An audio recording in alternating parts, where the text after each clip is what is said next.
Awesome. Hey guys, I'm Tiffany, and you found us on the Wise Guys channel. We're hosting every first Thursday for our members only an HD support Zoom that is being recorded. And so you may be catching it on the replay, which is totally cool. Alicia is going to guide us, and Shelly is here, one of our members with us. And so sometimes we have many people and sometimes we don't. The timing is everything, right? The timing is everything in HD. And, you know, some of this, I think HD, some of the information in human design, it's like it's so ripe when you're ready to hear it. It's like life altering when you're ready to hear it. And so if it doesn't make sense or jive right now, I encourage you to listen to it later and see if it's just a timing issue, because this stuff is so valuable and valid. And this topic we're talking about today, so last week we did solar plexus, right? And we're looking at all of the different centers. There's 9 centers, so we're not looking at a chakra system. We're looking at a 9-centered being, and the one that we're focusing on is the root. And this one is the most fascinating to me right now because it's the one that I'm most aware of in my own what I'm conditioned to or what I'm not conditioned to, or how I feel when I'm around other people with closed roots or open roots. It's very clear to me and obvious and pressurizing, right? And so the root gives us this pressure, this energy to evolve humanity. And it's important to know whether you have an open root or not. It's important to know if the people in your home or your work environment have that. And so today, I think Leisha is going to give us a little reminder of what human design is. So in case this is your very first call and you're like, hang on, and we're going to have Q&A, and then we're going to talk about the root center, defined, undefined, how they interact, best case, worst case, which would be not self. And that's what we're going to cover today. So thank you so much, Alicia, for guiding us. I look forward to learning from you. I have a million questions, and I know Shelly's a good question asker too. So we'll let you take it away. Thank you so much. Yay. So yes, so I love how you mentioned the 7 chakras, and this is a 9-centered sort of system, right?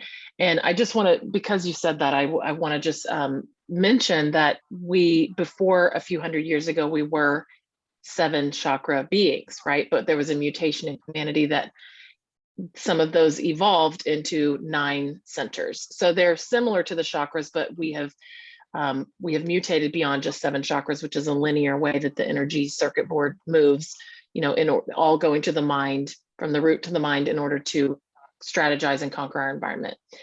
We've done that as the species. So a few hundred years ago, we did evolve consciously. Our consciousness and our vehicles, our bodies, evolved into this 9-centered being. And now it's a more of a ping pong awareness way that the energy moves through our system. So because we're not here to strategize and conquer our environment anymore. So just to mention that, because I love that you mentioned the 7 versus the 9. So the human design system, just as kind of a let's, you know, all kind of lock into what we're talking about again, is a system really at its simplest level for making decisions as your true self. Now that's the things you're aware of, and the things that you're not aware of, all those are at play. And so the human design, you know, our body graph, each of our individual body graphs show us where those things are that we're aware of and what we're not aware of, and how those are operating in our lives, how our energy is operating, whether we know about it or not. So this allows us it reveals what those mechanics are, so that we can make decisions as the mechanic, you know, experiment with it and make decisions through those mechanics, what the mechanics show us. And that does allow us to operate as a 9-centered being instead of a strategic 7 chakra being. So we've evolved past that, unbeknownst to ourselves.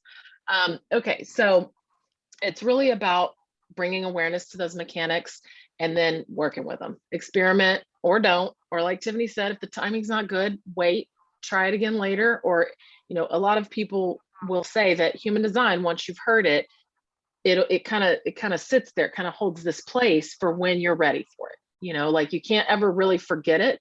And at some point, what I've heard is that most people come back to it when the timing is right for themselves. So, yeah, and what I love about it, it does come down to just a very simple, clear strategy and authority. Now, we say simple, but it's not easy, right? Because we have all these other forces in our lives, people, environments, what the planets are doing, the astrology, all those things. We have all these other things happening that can kind of muddy that up for ourselves, like what my clear strategy and authority is. There's Milo, and the cat didn't like it. I don't know if you heard that. But so that's where, the clear strategy and authority is there. And then it's about experimenting and giving it time for the process to sort of flush things through, to clean things out, and so that we can see clearly and not through these filters of what our mind has developed as defense mechanisms to protect us and avoid confusion and pain our whole lives from birth. So that's, again, not a belief system. It's an experiment. It's a science that is verified by the individual in their own experiment. So no one's telling you believe anything. You got to find out for your dang self. So, okay. So do we want to go into the question that we had last time that we didn't get to, Tiff? I want to wait until the end. Wait. I know I put it in the timeline. That was a Tiffany's yeah, a generator.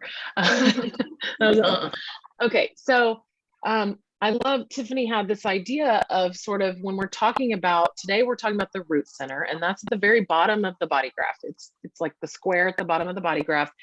And so we were kind of thinking, let's start with some of the not self sort of the talk of the root center so that we can identify that in ourselves. Now, I have an undefined root center, just for the three of us working here. Shelley, you have a defined root center, and Tiffany has an undefined root center. So we can kind of share this wisdom back and forth and enrich the conversation. So the root center sounds like, now some of this is, I'm talking about the undefined root center, right? So that's the not self themes of the undefined root center is hurry up so that I can be free of this pressure. I feel pressure and I need, if I move quickly, I can get it off the list, I can get it done, and then I'll be done. Then the pressure will go away. However, that's the trap, right? Because the pressure doesn't go away. There's always more on the to-do list, and the list gets longer and longer as I cross off the things. So that's the experiment with awareness about whether your root is defined or not. It's how we handle pressure. So the not self themes are, I need to hurry up so I can get this done. I'm going to rush around so I can get this off the list. It's even what am I going to do to make my life better? How am I going to improve, right? What can bring me joy? What's my purpose? I have to achieve. I have this drive and ambition to achieve. Because remember, this is a pressure center. So it's about the drive to, and pressure to figure all these things out. How can I get past this limitation? I'm limited and I need to get past that limitation. What am I going to focus on? I need to be needed. Who needs me? Where can I go to be needed? What's my passion? What am I passionate about? I need a new experience. I need to hurry up and initiate a new experience. Well, initiate right there. Like, 91% of humans are not here to initiate. So that alone, is mind blowing. And then I don't want to waste any time. I have to get this done. So again, like, if you're resonating with some of that, we invite you to go to my body graph and look at your chart. If you have not, run your body, your birth time with your birth details and see what comes up. It's that bottom center. So the root center, it's kind of like fuel. Like, you can use the word stress, but like if we take the sort of connotation, like we all have this stress, negative connotation that can come with that word. It's a pressure. Like the neutral word is fuel and pressure, right? And so that's what it is. And as you were saying, Tiff, it's like, it's the pressure to evolve. It's the pressure to improve. It's the pressure to move things, to create things, to feel things, right? It's the pressure to feel good. So it's sort of this way that the circuit board of our body graph, the 9 centers, is connected. It is moving, all the energy is moving through that. This is one of the pressures. Now there's another pressure, and it's the head center. So just so you know, we're living in a pressure sandwich, and that'll all depend on your activations. But pressure, if you say the neutral word, there is pressure. That's part of the human experience, part of how we operate. Did either of you want to say something? Yeah. I have a question.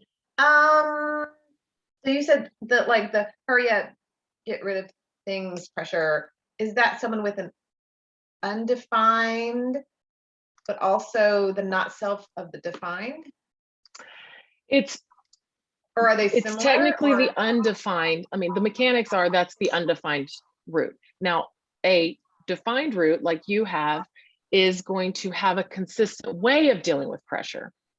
So it doesn't mean that you don't get stressed or feel the, drive, whatever. It's like, but depending on your the gates and the channels coming off of it, you have a consistent, reliable way that you filter stress and pressure. Whereas some of that has Okay. undefined, Because I have we're amplifying. my Say that bonus again. kid is a projector, and she does not have a defined, and she's like There you the go. only one in the Mhm. household. Same. I'm the only one with. I totally see that. It's the I gotta hurry up. I gotta take the Yes. stress off. Gotta mark things off my list. I'm like,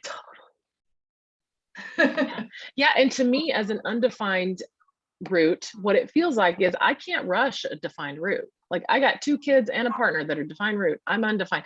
If I try to rush my kid, it's not going to go well. It's me amplifying and trying to extra hurry up, because anywhere we're open, we're amplifying the defined centers, right?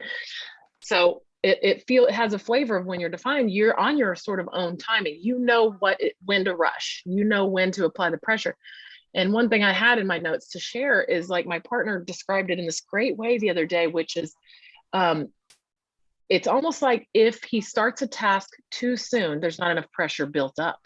So for me, I'm like, undefined, like I got to take all this time to get all this stuff done, and I got to think it out, and there's all these steps and whatever. But it's like, he's like, nah, like not until like 10 minutes before, then the pressure is there and then I can act. So there's, of course, nuances and variations to that. But to me, that was like, oh, okay. See, I don't operate that way. Like, I don't want the pressure, Mhm. But the So journey is of the up is that a feeling? Like, where do you feel that? for an Like, undefined is root. it like like, oh my gosh, I'm thinking I have to, like, it's a thinking thing, or is it like a body thing, the pressure feeling? Great question. And I want to hear Tiffany's answer too. For me, it is like a both. Like I feel sometimes I'll notice that I'm just up and doing all the things and hurrying and rushing. And I was always doing the most, the fastest, getting all the things done, the most efficient, hurrying the most. But it also is my mind. If you're undefined in the root, you're going to feel like you need to hurry. Well, I can't do that because I have all this other stuff that I've got to get done first. So you will notice thoughts like that.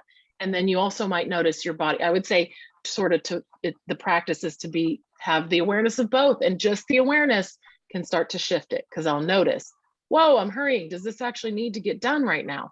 No, I'm like, this is the one thing that needs to get done, not the 20 things. Stop rushing around like a crazy person, So I love that you asked that, because it is kind of both. It can come from either way, Yeah, I'm just wondering about my daughter. How can I, yeah, if she's going to be that way, and I totally see it. Yeah, how can I guide her or support in her being able to figure out how not to go down that rabbit hole? Be away from her. I'm kidding. I'm just kidding. Well, always sometimes alone time is helpful. But Devin will say to me, my partner will say, like, do you need to do all that right now? Like, stop doing stuff. And so that's really nice. I do that. Maybe it's just helping her think through it. See it, right. Or just be like, hey, you don't have to get all that done, Yeah, I think it's like both being aware of, or like Tiffany was saying, you have the defined root. So if she's just like, well, I can't, I just be like, hey, why don't you just let's have some separate time and just see if that changes or something, Tiff, what does it feel like to you? Or oh my God. I mean, I don't even know where to insert all my ideas and things, because I'm like, oh, this is my favorite thing to be talking about right now. It's so timely, because it's so I was looking at my parents' chart. So this is no fault living, but you're conditioned, right? We're conditioned by society, and I'm an only child, and there were only 2 other people in my household, right? And one of them was a projector with no root, and one was a generator with defined root. No, I'm not using the right words yet, but it's weird to me, because I think even they were in their not self. So you can't even really look at that. Right.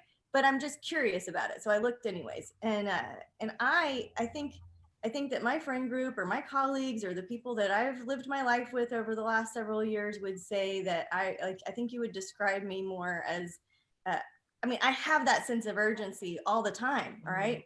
And so as I started understanding that system, it was the most relieving thing to me, because I'd much rather just get on the boat and see what waves come and have fun with it. Right. Instead of this like sense of urgency, like just being around people that have defined roots that aren't aware of it sends me into some crazy massive amount of overdrive. And it's great because I have people that I can talk to about that. So I'm not just over here going crazy by myself. I'm like, wow, this is an experience. Like, I can tell you're having an intense day at work, or I can tell that you are like wherever you are, because it's making me feel a certain way. It's not making me feel, but I'm aware of it. And so it's really challenging, I think, in this beginning phase of where I'm at the time of recording, which is probably going to be cringeworthy later in life. I just noticed that, like, it's like there's the pressure. You also describe, you were saying about how Martin describes pressure as, Oh, yes. and I think Yeah. that's Yeah, my Martin Grassinger is one of the longtime human design discoverers and also teachers and students of the system for 30 something years. And he used this new word when I took a course with him, joy, for the root center, joy, because there is the gate of vitality, the gate of, the fighter, the warrior spirit, knowing what, but it's like it's a joyful feeling. Someone with a defined root has a joy. They're bringing this joy. And because it not only is it's a pressure, it's almost like this vitality bubbling up is how I think of it. And that word, joy, really changed my understanding and observation of my two kids and partner, who are all defined roots. And I really see that is a big part of it. It's this vitality. So it's like, the words pressure, stress, like drive, all those can kind of have a certain feeling in our body, but it's like Martin says, I don't even really like using the word pressure. It's like a joy. It's the joy of life. It's, it's the other side of that too. It can be the depression too, if it's not self, but it's definitely like this level of joy. So that's interesting to kind of watch with a defined root. Yeah, that's my favorite word now. Like, for the past year, I'm like, joy. I have a little plaque. I run in the other room and get it. And it says joy. I'm like, because I have flow, joy, and wow. Those are like my key words. I'm like, okay, that's what I need to have in a day. So I love that. And of course I'm pulling up your chart because I'm like, I must see what she said. Where's all this coming from? Shelley, I love it. Yeah, those are great words. And I was going to bring something you said, Tiff, which just brought the awareness to a point for me was, it's like, oh, cute.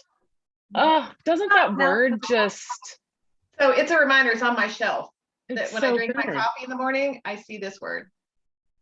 And you bring joy. You bring joy to others. You have these bubbling up times of joy if you have a defined root. I mean, that's the mechanic, right? Which brings me to the point something you said, Tiff, which is, so the body graph shows us our mechanics, and these things we're talking through our mechanics, but what it can't show us in our body graph is the conditioning that we've had, who we grew up with, what their definition was, like Tiffany was sharing about her parents. It can't, and if they were not self, then they weren't necessarily like exhibiting those mechanics in a certain way. It was distorted, right? So then we were conditioned by the distortion, and then we're distorting, right? So it's like all these levels of distortion. So these are the clean mechanics that we're talking about. Now, does it sometimes feel true and sometimes not, certain elements about our design that we're talking about? Yes, like sometimes I'm like, I don't know about that, about my open G center or whatever. But this is the clean mechanics. We can't tell with human design what the conditioning was. That's the experiment that you've got to, individually observe for yourself. So yes, love that you brought up joy. And I want to shift a little bit because it's cool to me to see how, like, okay, so we talked about what it felt like when it's the chaotic side of the not self, undefined, open side. But what we want to talk about for is, I guess for everybody, is that there's the defined and then there's the undefined. And there's defined as 60% of the population, right? And undefined is 40% of the population. And so when we talk about like the population, and it reminds me so much of beekeeping, because we are a community of people over several different colonies across the globe that are evolving. We are attracted to mate with people that are our opposite so that the gene pool gets dispersed, you know, and not mechanically, right? And so mechanically, we're already attracted to the thing that we're not. So it's almost like your open root center wants to do the thing that it's not, and your closed root center wants to do the thing that it's not. And so we're like two sides of the same coin, but there happen to be more defined people in the population than undefined. So I wanted to just, I guess, open the space for you to talk about the signature keynotes of the defined versus the other. Yeah, that's great. And just to kind of take it back to the foundational level, in case, you know, you're just kind of listening and going, what are they talking about? The defined centers are, you have this consistent fixed way of processing that information in your body. Undefined, you're not only more sensitive in that area, but you're amplifying the defined centers around you in that particular, like say the defined root, I'm going to amplify that pressure and stress and drive and joy if I have undefined. So it's not a consistent fixed way of dealing with it. It depends on who you're around. Now with the undefined centers, I just want to also bring the point back to, that is where over our life process, we have potential to develop great wisdom. So I eventually, you know, in my process, Tiffany and I, with our undefined roots, we can learn what is worth applying pressure to. When is it worth, you know, bringing joy and like having this vitality bubble up? You know, when is it appropriate to be a little bit put under pressure and stress? You know, when is it appropriate to exercise our drive to do something? Not even appropriate. When is it correct, right? Little homogenized word came in there. But yeah, so it's a potential for wisdom. With the defined root, again, there's this stable drive, and they do they do things at a reliable pace. Like we said, you can't really rush a defined root. Like, give it a try. See what you see. Like, that's just the quality of what it feels like to me. And that realization has helped me a lot. Like, just don't rush them. Stop, because they're not amplifying. You are. So then it becomes about me surrendering to my mechanics and letting everyone else do their mechanics, right? So the healthy defined root knows how to use their pressure around others without causing them stress. So it's almost like you don't expect, if you have a defined root, you're not expecting everyone else to have the drive, ambition, and joy and vitality and consistent, you know, way of dealing with stress that you do. And it can feel like that. All of our defined centers, anywhere we're defined, we feel like, doesn't everybody have that? Like, yeah, that's like a thing everybody can do and should have, right? But it's like, well, no, but only you have that, or you only have that particular combination with everything else. So it's, again, allowing that to be your process, but not expecting others to handle it that way. So like Shelly with your daughter, you know, just like, okay, I know I handle stress a certain way. You are going to have a different process, and kind of just the awareness of that.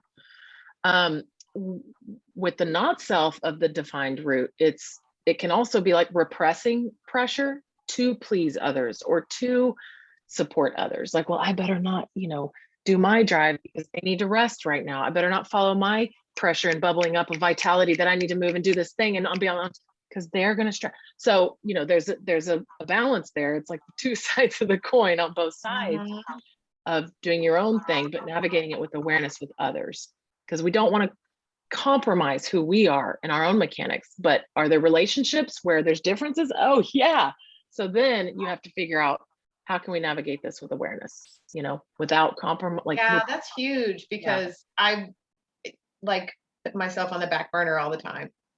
I feel like I can see what's going on and how everybody's doing, and I'm like, all right, I'm just gonna like watch, and I don't like put myself out there unless I'm alone. Right. Then it becomes like, really easy. Then I'm like this little machine. I'm like, I'm doing. I'm like, I sometimes like being by myself, because I can just get so much done. I know what I'm doing. Just bop around with your sacral, and I don't need to do anything. But then when like other people come in, I'm like, well, maybe it's an introverted thing. but then other people come in and I'm like, ooh, affected by their energy. And then and then I kind of back up. Interesting. Yeah. Yeah. And it's almost like no, what you said, for sure. Yeah, that's great. And what you said about when I'm alone, like it's totally different, which is such a great point that, again, we're not conditioned to necessarily think we need to be alone, sleep alone, spend time alone or any of that. But that is mechanically what is recommended in the human design system. Now, are there dilemmas to that? Are there complications? Are other people involved, and does it maybe affect them in a way? Yes. However, navigating it with awareness is the key. And, being alone in your own energy is essential for every being. Now they would say to sleep alone to everyone, for human design, for mechanics, because that's a whole subject, which we should make a topic, Tiffany. Note. I sleep alone. So. Yes. And so do I now. I'm in a relationship and I do. Yeah. It's not just alone, right? It's like 12 feet. What is the thing? Yeah. Being distant, right? So if you're living in an apartment, I mean, that's, again, that would be fun to dive into that, because that's a whole thing. But I just love that you said that, because it's noticing, and maybe that's the whole awareness to take from this is like, okay, how do I feel when I'm alone with my undefined root or defined root? How do I feel when it's 1 hour after everyone left and I'm still amplifying versus when I'm alone for 3 hours? How does that feel? So I love that you brought that up, because you can really connect with your own design more and more over time. It cleans it up if you just watch it while you're alone, and then watch how it changes with different other people and in different environments. So I want to go back to that thing that your partner said, because he brings up so many great little nuggets. I'm like, God, why didn't you get so practical earlier? Yeah, it's so good. But you were saying about like the wait till the right moment. Like I need the pressure to build, and we're like, I don't like the pressure at all, actually. So that pressure to build, it's like I think about riding a horse. You can't go over the fence until you've hinged. It's like that in yoga too, right? Like there's a certain energy dynamic that is great when you're in that generator understanding of the right use of it. It's weird because like I'm an MG and I'm quad left. So I can understand what's at stake here, right? Like I'm trying to build a house right now. I see everything 5 years in advance, the whole process. I know stem to stern, A to Z, all of the nuances in between, clearly planned out, all of the things that can hold it back, all the things that can push it forward. So I have that understanding of the energy, and I have an undefined root center. So my job isn't to then also make it happen in this way. My job is to be open to the timing of it all, right? I can still, it's very, very nuanced. So if you're watching this and you're like, that doesn't sound like me at all, there are so many other things to poke around and look at. But is there anything else about the defined root that we missed? Like we were talking about, yeah, you said the not self-defined root was that repressing pressure, and Shelley, you said that made a lot of sense too. I'll say, I guess, one of my very best friends has her root defined, and for our whole lives, like we're 41, or I'm 41, she's 40. She's always like, I'm not as old as you yet. I'm younger. Yeah. And so we've lived next to each other since we were 3, and we just have this really great relationship. But when we go on trips together up until now, right? Like we have been like spreadsheet, plan it out, hit the hot spring, 1 hour, this guy has this much. Like we have all of these ways to manage the energy on the whole trip. And I notice on other trips when I'm with open route people, it doesn't matter. We push the boat off the dock and I'm on island time and nothing matters, right? And they both feel good, because at that point I was unaware of the dynamic of that root center. And so I think as we mature and evolve as people, that knowingness can change, and you can get more in line with yourself, and there's a relief. There's like this is my part, and I don't want to get driven by something that's not me. On the other hand, I have people in my life that are defined root that have like no energy, that I'm like, can we do something today? Like, you want to go hiking? Like I'm picking up on something there, right? And it's just if I can relax and be in alignment, and if I get clear, then everybody else has the capacity to do the same. Not because I'm special, not because I'm different, but because I can be individually me, everybody can be individually them, right? In my little dynamic. And I don't know, I don't want to say that that's the way it is for all beings everywhere. I'm just, that's my experience with what exactly we're talking about, right? Is that useful? Oh yeah, I love that. And I mean, it brings up, your observation of some roots, that some of the defined root person, that really doesn't ever want to do anything. That's kind of like, "Meh," all the time. And that's kind of that other side of when you are suppressing your own timing and your own pressure for the sake of others, then it can, I mean, the root center, one of the keynotes, if you look at the body graph, is it can be potential depression, because you are not allowing the proper pressure to build up and handling in a certain way, right? And we all have things that we're doing for others, or that we aren't aware of in ourselves. So there's no judgment about it or berating yourself or anything. It's just like, oh, okay, well, that's the mechanic, that's the potential that's there. If this isn't operating correctly, let me watch, let me see. Am I experiencing that? Our advantage. That's what I love about it. I'm like, thank God you're different than me, because you could that's exactly that way for you to do it, and I could be the guide in this direction. And it's helpful and beneficial to understand the differences to me. Yeah, and what you were saying a minute ago, like for example, when Tiffany and I get together, we have these certain mechanics that connect and hook up in a certain way. And it's cool because you can almost not strategically use it in a way, but you can feel the correctness, and you feel all these different awarenesses and access to different energy that you don't have when you're alone. And it doesn't mean, oh, I need to be a manifesting generator, I need to have this sacral energy like Tiffany and whatever. It means I can enjoy that when we're together. And I can be like, oh yeah, we can get all this stuff done and do all these fun things. And then I'm going to go and be alone and cleanse all that out and be back to my projector self, and not have a sacral defined and be like, okay, that was enough or whatever. So you can almost use it in a beautiful way. So I wondered, Tiffany, you said you had a defined best friend growing up. Do they kind of complement each other, where it's like the person that has the undefined is definitely pressure, pressure, pressure, let's do this, do this, do this. And then the defined person is like, come back down to earth, we're going to figure this out. And then things get done. Things get done, or on the trip, you able to do that. Because for me, I can kind of just sit back, and it's kind of an observation in a way. And then I call it lovingly pushing somebody in the right direction. You just kind of okay, you want to do this? And you just kind of apply a little pressure, right? Apply a little apply a little pressure, but so that person can, I guess, get to those things that are causing pressure. Does that make sense? I think so. I'm making sense. It's like, okay, let me help you get that stuff off your list so you're not feeling, not you don't need to be having that pressure, but let's work on that together, because I can handle, wanting to mark those things off. Oh yes, I love that. Right? So yeah, especially if you're aware of those, mechanics. Yeah, totally. And it's again, the joy, you're Maureen, not to drop names, sorry, but it's your friend might be hey, there's no rush, we don't have to do all that today. Or she might be yeah, let's get it, let's do all this. And that's a joy too. And it brings joy to the trip. So, but it's just being aware of okay, now I'm feeling I need to hurry and get all this stuff done. And now it's not feeling good.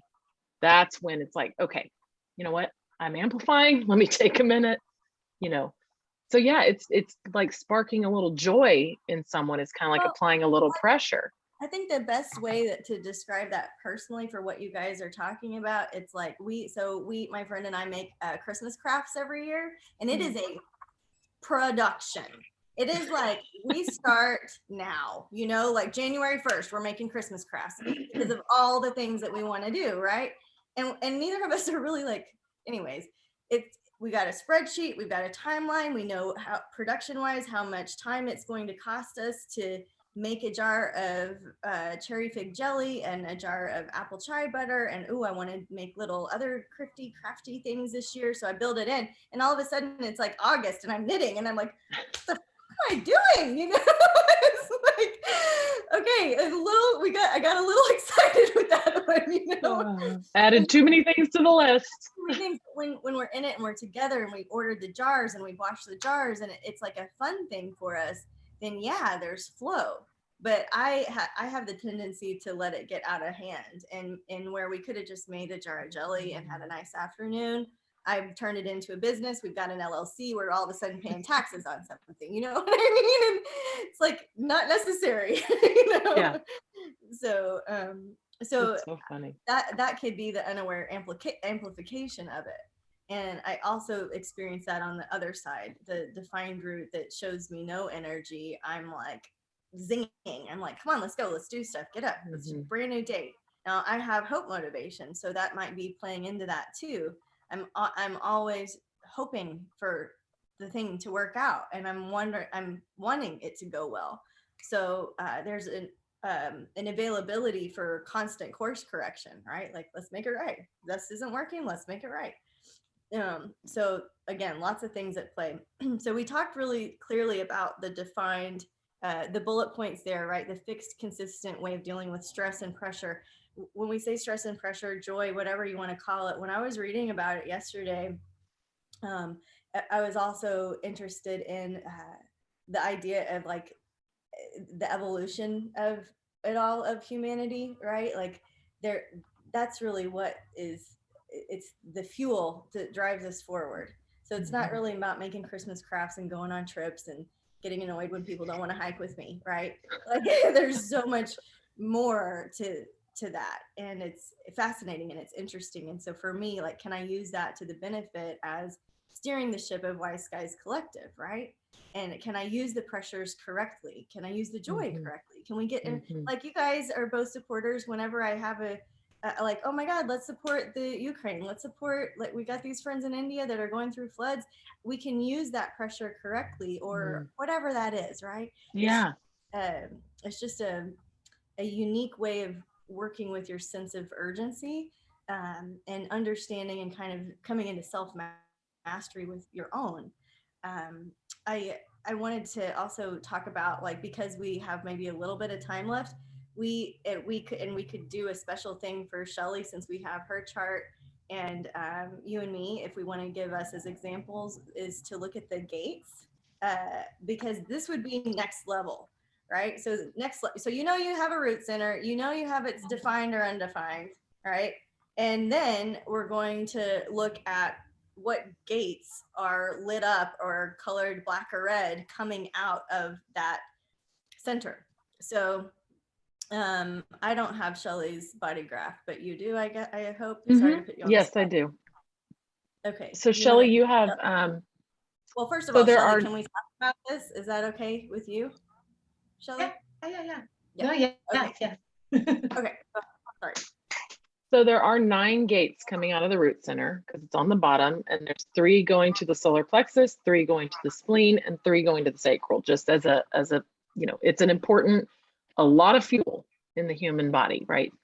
And I do love how you brought up evolution, because it's like, this is all about evolution. I studied evolutionary psychology in college, and of course, and then it led to this. But what I love is each of us has an individual role that we are designed to play and operate within, that is part of the evolution of the totality. So we don't have to be the totality, but we are our unique self. And that is the whole purpose of our role in evolution. So with Shelly, you have the gate 38, which is part of the channel of struggle, but it's like the fierce warrior spirit of struggling for purpose in life and knowing what to fight for. So the gate 38 is the gate of opposition, the gate of the fighter. But it's this warrior spirit, right? You will fight for the things that are worth fighting for, right? And it's the pressure to find or struggle for purpose in life. It can be the joy to find purpose in life, right? Like, you can kind of put those different words in there.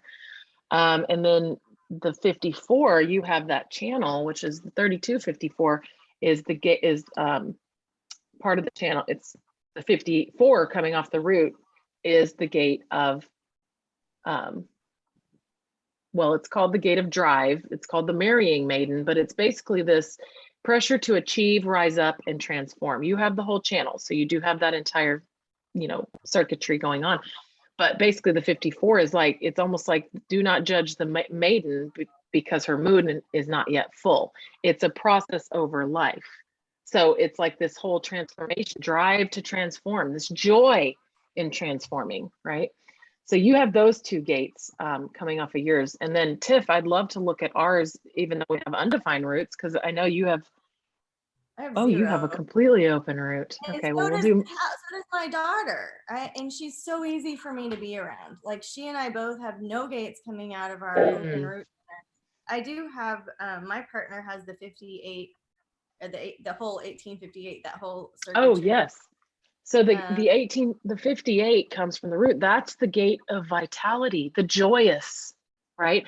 That channel though is the gate of judgment and insatiability. So, but there's this joyful drive to improve things, to correct things, because the other side is the 18 gate of correction. So the coming out of the root is this joy and this vitality, this pressure to correct, because it needs to be perfected for the logical pattern of, of understanding, going like to understand the logical pattern going to take us into the future with our well-being. These are all keynotes from the chart, but it's that 58 is the pressure to correct and perfect, to make things better. Which can lead to analysis paralysis too, oh yeah, right? I mean, there's the flip side of all these things, right? The channel of struggle, are you kidding me? There's struggle in that, but it's also, there's the other side of that coin is the joy, fighting for what brings you joy, which is what brings you purpose. You know what I mean? So I love throwing the joy word in there. That really changed so much for me, as opposed to pressure and stress. And I laugh at the 54 gate of drive, because like I'm an Enneagram 3. You guys know what that is. I'm like, I'm this overachiever and I just want to do and do. And oh yeah, like you have this ambition. There's an ambition in that channel. That's the one word that like describes me. I'm like, and I thought maybe it was like, oh, it's Capricorn in my chart, right?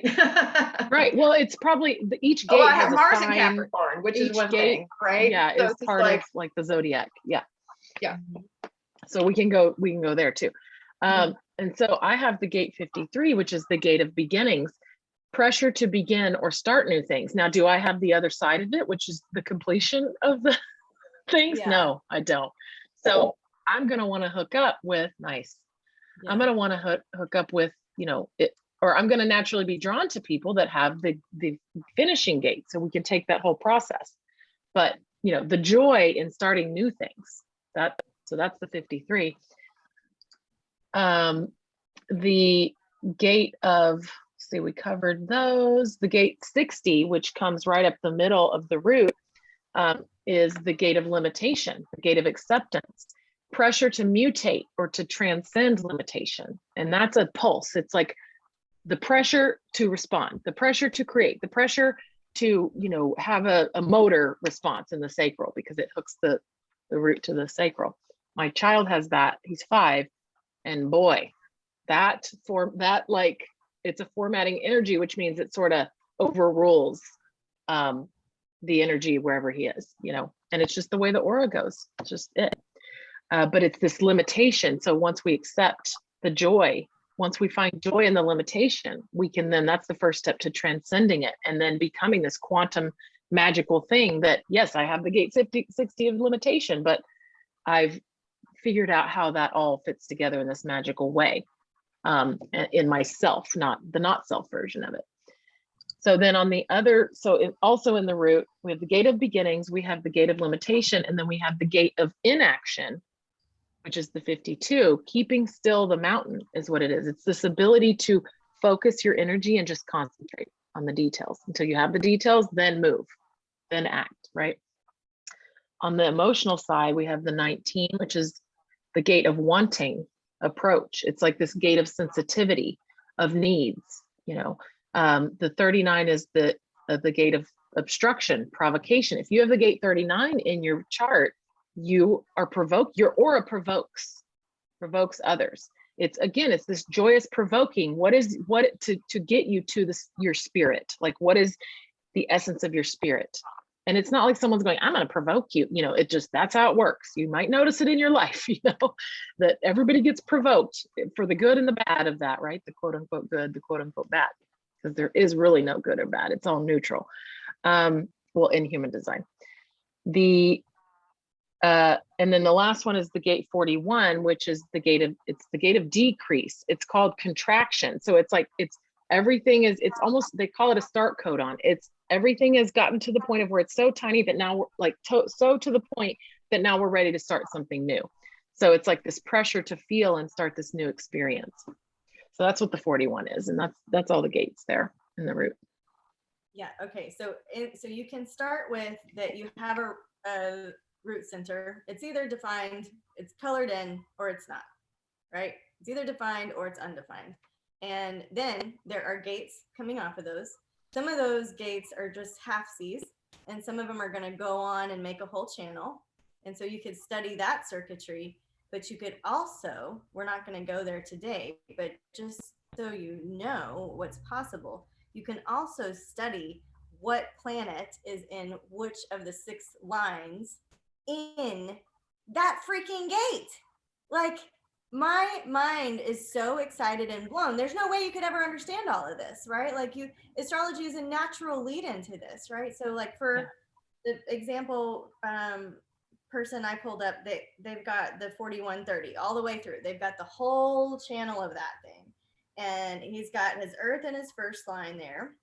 And he's got the Uranus in his 5th line there. And all of that gives you data, right?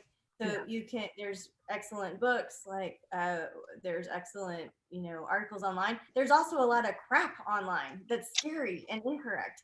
That's the book that Leisha and our group uses. I'm breaking stuff.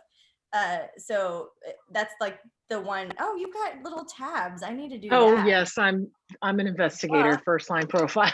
So I'm like writing in the book. I'll bring you some of these tabs next time. Yes, please. Like I just write in the book, like as soon as I know something, I'll go find myself on that page and just write in it. And that's how I'm learning best.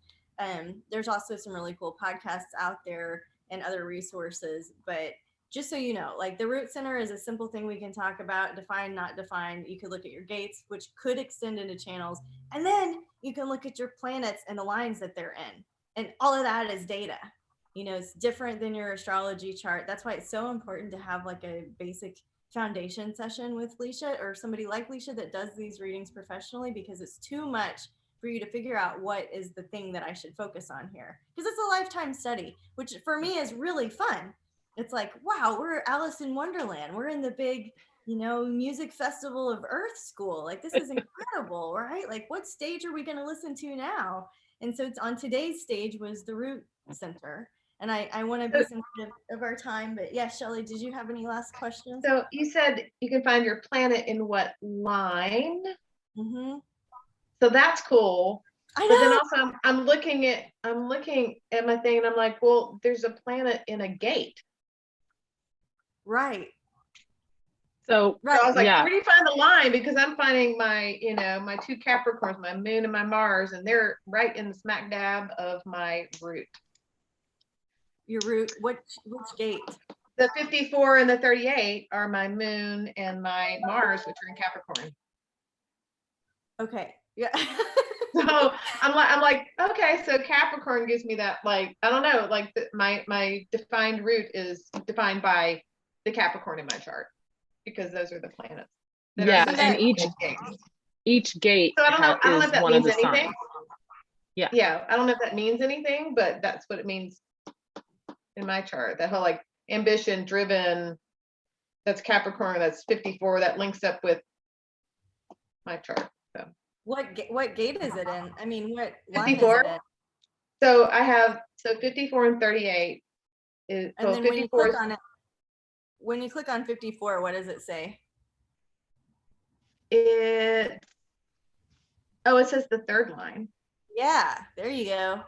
So Okay. now, So it's my Mars. then, It's my Mars, okay. which is 54, and I guess third line, but it's also my Mars is in Capricorn. So gate 54. So don't try to marry your astrology chart with your Right. human design. I mean, do it for your own knowledge. Right, for And my own this is- little thing. Mhm. Yeah.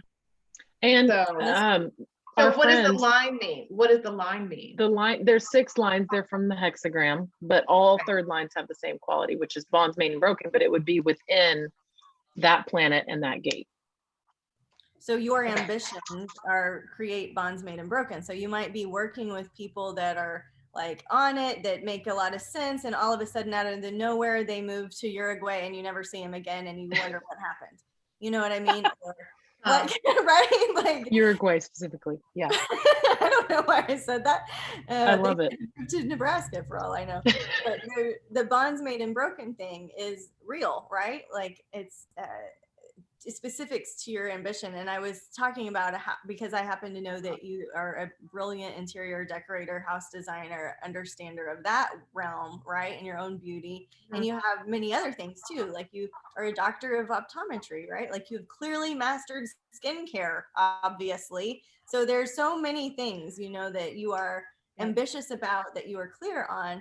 And not knowing what I'm talking about, I would say that third line, that is where bonds are made and broken. That's where you got the doctorate and did something else. You know what I mean? It's where those types of things. So Alicia, maybe you could speak more coherently.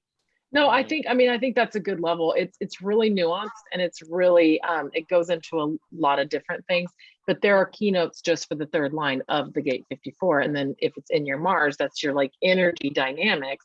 So there's, you know, there's a lot of flavor to sort of marry there. Marrying maiden. That's the gate of the marrying maiden. Okay, But also, I'm getting another session. So I'm gonna figure that out. Or you can, yeah. I mean, there's just endless things this can reveal. It's so fun. And that book, if you haven't ordered it, it's really dense. It's not an easy It's a reference book, right? It's more of a referencey. Yeah. Yeah. I think than a cover to cover. You learn human design through community, through understanding the other, through getting these type of interactions and conversations, and living your life and experimenting. You know, that's how you really learn in this system anyways, which is beautiful. So I'm so glad you joined us, Shelly, because of your defined group. Me too. And for anybody watching later, guys, you know, you can reach us at wiseguyscollective.com. Thank you for being in the membership. And I think that's a wrap, huh? Anything else you want to close out on? No? I think we did a great job of covering it all, and I don't feel in a hurry to share or under pressure to share anything else. Okay, well, I have one last nugget, I guess. When I'm hanging out with Alicia or my daughter, who we're both, all of those people are undefined. It's not like we're laying around doing nothing. It's not like there's no urgency, so we're just chilling. We're getting so much done. It's just there's no requirement. There's no checkbox, and it leaves us room to explore or to rest. You know, hey, you want to put your feet up? You ready for a little coffee? You want to light some candles, pull some cards? Or do we want to go crazy in Trello and map stuff out and have, like learn something and geek out? You know what I mean? Like there's just a different tone. It's not a lazy, it's not like that's a lazy and this is a doer one. It's not like that. Yeah. It's just a sense of knowing when to take action to evolve humanity, which is very much like beekeeping, where humans, plants, bees, animals, we're trying to reproduce, right? And so we're trying to better our humanity. And the way bees do it is through a superorganism, right? The way that humans do it is through the individual alignment of the self. So it's cool. It's really beautiful. And I'll get this posted for the members. And thanks for hanging out with. So well said. Good job, Tiff. Bye, y'all. All right. Bye, guys.